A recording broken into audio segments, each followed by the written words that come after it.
En 2019, à Athènes, j'ai vécu l'expérience la plus paranormale de toute ma vie et j'en ai jamais parlé jusqu'à aujourd'hui. En janvier 2019, moi et une amie, on décide d'aller visiter la capitale grecque, Athènes. Pour ce séjour, j'ai loué un hôtel dans le cœur, dans le centre-ville. C'est un hôtel assez chic, assez coté. Arrivé à l'aéroport, on a pris un taxi direction cet hôtel-là. On a été très bien reçus, très bien accueillis. Il s'est rien de passé de particulier pendant tout le séjour. Les événements se sont produits uniquement le dernier soir de notre séjour. Pour ce dernier soir, on a décidé d'aller au restaurant pour la fin. La soirée s'éternise, on parle beaucoup et à un moment donné, le sujet du paranormal arrive sur la table, on commence à en parler. Et c'est là qu'elle m'avoue que elle et des membres de sa famille seraient dotés d'un don. Elle serait dotée du don de pouvoir connaître le passé de chacun avec une simple photo ou alors le fait de vous regarder droit dans les yeux fixement pendant une durée assez longue. Elle est en capacité de deviner ce qui s'est passé dans votre vie, les événements traumatisants, les événements marquants de votre vie. Et d'autres membres de sa famille avaient la capacité, selon elle, de pouvoir rentrer en communication avec des esprits, avec de potentielles âmes. Donc elle m'explique ça et je vous avoue que sur le coup, je suis un petit peu troublé parce que moi, ce genre de choses paranormales, tout ce qui est l'aspect du psychique et de la croyance et tout ça, j'y crois pas du tout. Mais vraiment, j'y crois absolument pas. Donc c'est pour ça que j'écoute quand même, mais j'y crois moyen. Et je me suis dit, bah tiens, on va faire le test. Tu me dis que tu es en capacité de pouvoir connaître le passé de certaines personnes. J'ai sorti une photo d'une personne de ma famille qu'elle ne connaît pas, qu'elle n'a jamais vue. Et effectivement, elle a été en capacité de pouvoir deviner énormément de choses sur sa vie et sur son passé. Et c'est ce qui m'a vraiment impressionné. Elle me disait aussi qu'elle pouvait potentiellement ressentir certaines énergies ou certaines présences si elle se manifestait. Donc on parle longuement de tout ça, on finit la soirée, il était assez tard, je crois qu'il devait être aux alentours de minuit, 1h du matin. On décide de rentrer à l'hôtel et c'est vrai que là j'étais un peu dans un mood bizarre. On avait parlé de beaucoup de choses, elle m'avait démontré pas mal de choses que j'arrivais pas à comprendre et forcément moi qui n'y crois pas, je trouvais ça hyper troublant qu'elle était en capacité de pouvoir deviner des choses qui sont pour moi impossibles à deviner. Donc c'est vrai que je rentre avec un mood particulier dans l'hôtel. On remonte dans la chambre d'hôtel, on veut se coucher, on va pour se coucher. Alors je ne sais pas d'où ça sort, mais d'un coup on se met à entendre dans le mur qui est juste derrière, comme si que quelqu'un tapait dans le mur. À plusieurs reprises, je crois qu'il a tapé environ, je crois que ça a tapé environ 3-4 fois, mais pas successif. C'est-à-dire que ça tapait une fois, ça s'arrêtait, ça retapait une deuxième fois, troisième fois, mais toutes les à peu près 15 minutes. On entendait un gros boom. Donc là on comprend pas. On allume la lumière, on se dit mais qu'est-ce qui se passe? C'est quoi? Est-ce que c'est le voisin là à côté qui tape? Mais c'est vrai que sur ce coup-là, toute la semaine on n'avait rien entendu. C'était un hôtel quand même assez luxueux, donc c'est des chambres qui sont très insonorisées. Donc en général on n'en entend pas, même dans le couloir on n'entendait rien. Donc on se disait c'est bizarre qu'on entend autant, ça faisait vraiment un gros boom dans le mur, très très fort. Donc c'est vrai que pour dormir, toutes les 10-15 minutes on entendait ça, on n'arrivait pas du tout à dormir. Bon, pour l'instant, je flippe pas, je me dis, bon, je suis assez rationnel, je m'inquiète pas plus que ça, c'est vraiment la suite qui va commencer à me faire flipper.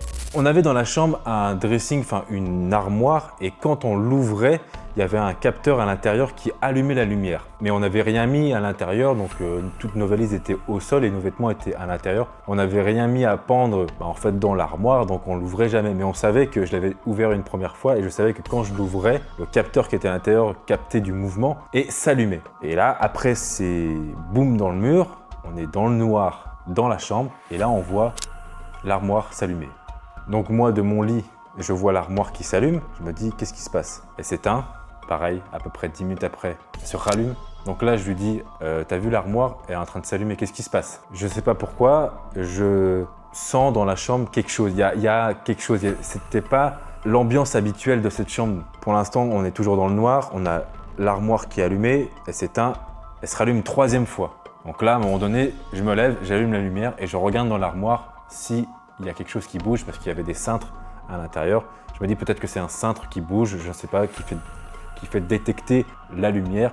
Parce que juste pour préciser, toute la semaine, j'avais ouvert l'armoire une première fois en début de semaine pour voir ce qu'il y avait à l'intérieur. Toute la semaine, elle ne s'est pas du tout allumée une seule fois. C'est-à-dire que quand c'était fermé, donc il n'y avait pas eu une lumière qui s'allumait à l'intérieur. Toute la semaine, il n'y a pas eu du tout de lumière déclenchée. Et c'est vraiment cette soirée-là, précisément, que ça s'est déclenché. Donc j'ouvre l'armoire, je regarde à l'intérieur, il n'y a rien qui bouge. Donc forcément, quand j'ouvre l'armoire, elle se reallume. Donc là, bon, bah, je comprends pas, je vois qu'il n'y a rien dedans, rien ne bouge, donc je reste un peu dénu. Je referme l'armoire, je retourne me coucher, je lui parle un peu, je dis là, c'est bizarre et tout. Comme par hasard, on a parlé de paranormal, là, il y a des choses qui se passent entre le mur où ça tape dedans, l'armoire qui s'allume toute seule. C'est vraiment chelou tout ça. Je me recouche, elle se rallume pas. Une quatrième fois, elle se rallume. Là, je me dis, là, il se passe quelque chose là. Donc, je fais semblant sous la couette de rien voir et de dormir, entre guillemets. J'arrive à m'endormir après quand même quelques heures où je sentais, je sais pas, il y avait quelque chose dans la chambre qui... Je sentais, alors c'est bizarre de dire ça maintenant, moi qui n'y crois pas, mais je sentais quelque chose dans la chambre. Et le pire, c'est le lendemain au réveil. Donc après tout ça, j'arrive à me rendormir. Donc voilà, je passe cette nuit-là, une nuit plutôt correcte. Je me réveille le matin tôt, ce qui n'est pas habituel. En général, je me lève, il fait déjà jour, là il faisait à peine jour. Je me réveille bizarre, je me sens vraiment pas bien, j'ai comme un mal de tête, enfin vraiment, je me sens vraiment pas très bien. Du coup, je me lève, je commence à aller dans la salle de bain, je veux prendre ma douche et je sais pas pourquoi, à un moment donné, dans ma bouche, je sais pas, je sens quelque chose, ça va pas. Et du coup, je veux cracher dans la douche. Sauf qu'au moment où je crache, j'ai une de ces quantités de sang qui sort de ma bouche. J'étais choqué. Quand j'ai vu ça, j'ai dit mais qu'est-ce qui se passe? Genre j'étais vraiment choqué, genre je crache. C'est pas comme si quand vous crachez, quand vous brossez les dents, ça saigne un peu et vous crachez un peu de sang. Non, non, là vraiment, le crachat était rouge foncé. Là, je crache, je recrache. Il y a du sang qui sort. Je dis mais qu'est-ce qui se passe? Je dis qu'est-ce que j'ai fait dans la nuit? Est-ce que je me suis ouvert à l'intérieur de la bouche? Est-ce que je me suis blessé? Est-ce que je me suis à moitié pété une dent et du coup ça saigne? Donc je comprends pas. Donc je rince, je recrache, pendant plus de 10 minutes, il y a du sang qui sort de ma bouche, du sang qui sort. Et là je comprends pas. Et là je rince, et au bout d'un moment, bon bah ça s'arrête. Il y a plus de sang, donc c'est nettoyé. Donc je sors de la douche un peu rapide. Et je vais devant la vitre, devant la glace de la salle de bain et je regarde à l'intérieur de ma bouche pour voir si j'ai pas une plaie, si je suis pas coupé. Il n'y a rien, absolument rien. J'ai saigné une quantité de sang, mais j'ai absolument rien dans la bouche. J'ai pas une dent qui est un peu déchaussée ou j'ai pas une coupure. Vraiment, je ne trouve absolument rien. Et en plus, je suis toujours dans le mood pas très bien. Et au moment où je sors de la douche et je vais en parler à mon ami de ce qui vient de m'arriver, donc je regarde direction le lit et je regarde le mur qui était derrière le lit. Et qu'est-ce que je vois tout le long du mur?